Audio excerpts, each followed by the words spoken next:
Hello first year class students. Organic chemistry paper second जो कि अपन first unit ले रहे हैं। आज अपन उसके आगे का टॉपिक लेते हैं और वो है हाइपर कॉन्जुगेशन। हाइपर कॉन्जुगेशन को अति संयुग्मन, बेकर-नाथन प्रभाव और नो बॉन्ड रेजोनेंस भी कहते हैं। इसमें संयुग्मन sigma pi sigma p orbital के मध्य होता है।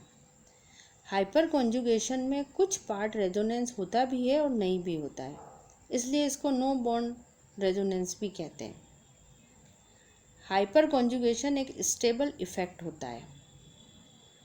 हाइपर कॉन्जुगेशन को एल्कीन व एल्काइल बेंजीन की स्टेबिलिटी को समझाने में काम में लिया जाता है और इसी से हम इसको समझाने का प्रयास करते हैं।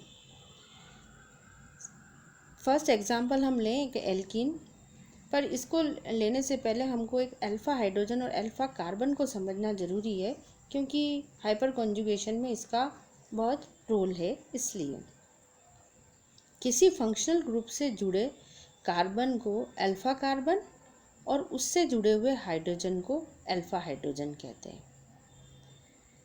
ये हमने एक एल्कीन ली 2 ब्यूटीन, उसके अंदर आप देखो 6 अल्फ़ा हाइड्रोजन है फर्स्ट एग्जाम्पल में, और दूसरे एग्जाम्पल में अगर हम काउंट करें तो उसमें 10 अल्फ़ा हाइड्रोजन आते हैं।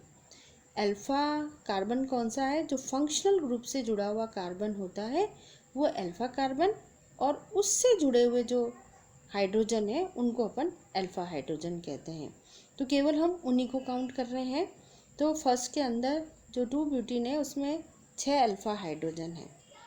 जितने ज़्यादा अल्फ़ा हाइड्रोजन होते हैं कंपाउंड उतने ही हाइपर कॉन्जुगेटिंग रेजोनेटिंग स्ट्रक्चर बनाता है और वो उतना ही अधिक स्टेबल होता है।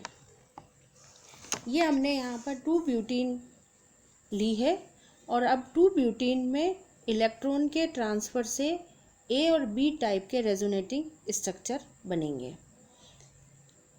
इस प्रकार ये रेजोनेटिंग स्ट्रक्चर सभी हाइड्रोजन के लिए बनेंगे। ये तो हमने यहाँ पर एक के लिए बनाया है, अगर हम जितने भी अल्फ़ा हाइड्रोजन है उन सब के लिए बनाएंगे तो ये उसके उतने ही अधिक रेजोनेटिंग स्ट्रक्चर बनते हैं। तो कार्बन हाइड्रोजन बॉन्ड के सिग्मा इलेक्ट्रॉन का ट्रांसफ़र होकर रेजोनेटिंग स्ट्रक्चर बनते हैं और इसे हम हाइपर कॉन्जुगेशन कहते हैं। हाइपर कॉन्जुगेशन में सिग्मा इलेक्ट्रॉन का ट्रांसफ़र होता है और ये सिग्मा इलेक्ट्रॉन पाई इलेक्ट्रॉन या पी ऑर्बिटल के साथ ओवरलैपिंग करते हैं।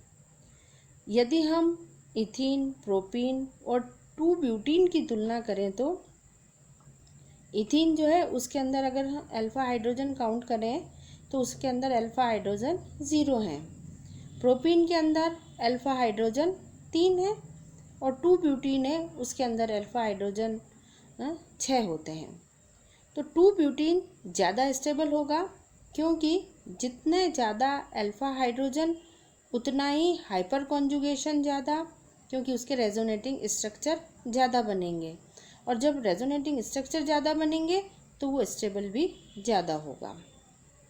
इसका यूज़ एल्काइल बेंजीन की स्टेबिलिटी को समझाने में भी किया जाता है। ये हमने यहाँ पर ये ग्रुप लिए।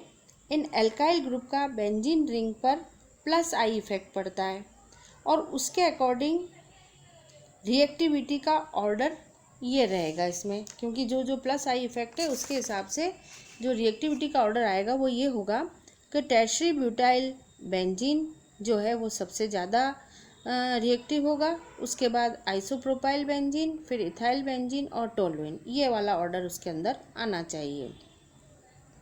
कि सबसे ज़्यादा रिएक्टिविटी शो करना चाहिए टर्शियरी ब्यूटाइल बेंजीन पर। इसके अंदर किंतु प्रायोगिक तथ्यों से ये पता चलता है कि एल्काइल बेंजीन की रिएक्टिविटी का ऑर्डर इसके एकदम विपरीत होता है। इसको हम हाइपर कॉन्जुगेशन से समझाते हैं और उसके अनुसार टोलुइन सबसे ज़्यादा रिएक्टिव होता है। अब इसके लिए अगर हम अल्फ़ा हाइड्रोजन देखें तो टोलुइन के अंदर है अल्फ़ा हाइड्रोजन 3 है उसके बाद अल्फा हाइड्रोजन 2, नेक्स्ट वाले में अल्फा हाइड्रोजन 1, और जो टर्शियरी ब्यूटाइल बेंजीन है उसके अंदर तो अल्फा हाइड्रोजन होता ही नहीं है, उसका नंबर 0 है। तो टोल्यूइन के लिए अगर हम स्ट्रक्चर लिखें तो उसके टोल्यूइन के लिए ये इस तरीके से स्ट्रक्चर, इसके रेजोनेटिंग स्ट्रक्चर लिखे जाएंगे, फर्स्ट, सेकंड और ये थर्ड। ये तो हमने केवल एक हाइड्रोजन के लिए लिए, पर इसके अंदर तीनों हाइड्रोजन के लिए अगर हम लिखें तो उसके लिए 9 रेजोनेटिंग स्ट्रक्चर बनेंगे। साथ ही बेंजीन रिंग और अधिक इलेक्ट्रॉन रिच हो जाती है, क्योंकि यहाँ पे देखो इसके ऊपर नेगेटिव चार्ज आता जा रहा है इस कारण से। तो इस पर आसानी से इलेक्ट्रोफाइल का अटैक भी हो जाता है, जिससे इसकी रिएक्टिविटी और बढ़ जाती है। अब रिएक्टिविटी का ऑर्डर चेंज हो जाएगा। अब क्या हो जाता है, टोल्यूइन सबसे ज़्यादा रिएक्टिव होता है और टर्शियरी ब्यूटाइल बेंजीन की रिएक्टिविटी सबसे कम हो जाती है। वहाँ हमने इसकी टर्शियरी ब्यूटाइल बेंजीन की रिएक्टिविटी को किससे समझाने की कोशिश की थी, इंडक्टिव इफेक्ट से, पर हमने देखा कि इसके अंदर टर्शियरी ब्यूटाइल जो बेंजीन है इसमें तो अल्फा हाइड्रोजन है ही नहीं, और इसको हम हाइपर कॉन्जुगेशन से समझाते हैं। तो हाइपर कॉन्जुगेशन में के द्वारा ही हम इन सब की रिएक्टिविटी को एक्सप्लेन करते हैं, और उसके हिसाब से हम ये बताते हैं कि जो टोल्यूइन है वो सबसे ज़्यादा रिएक्टिव क्यों होता है। और ये जो प्रायोगिक तथ्य हैं उसको भी ये सही साबित करता है। तो हाइपर कॉन्जुगेशन में H+ कहीं बाहर नहीं निकलता है, ये मॉलिक्यूल के पास ही रहता है, क्योंकि मॉलिक्यूल में इलेक्ट्रॉन क्लाउड की डेंसिटी ज़्यादा रहने के कारण ये वहीं आसपास घूमता रहता है, किंतु किसी बॉन्ड से जुड़ा हुआ नहीं रहता है। इस कारण से इसको हम नो बॉन्ड रेजोनेंस भी कहते हैं। ये था हमारा हाइपर कॉन्जुगेशन के बारे में, जिससे हम कई सारे मॉलिक्यूल की रिएक्टिविटी को समझाते हैं।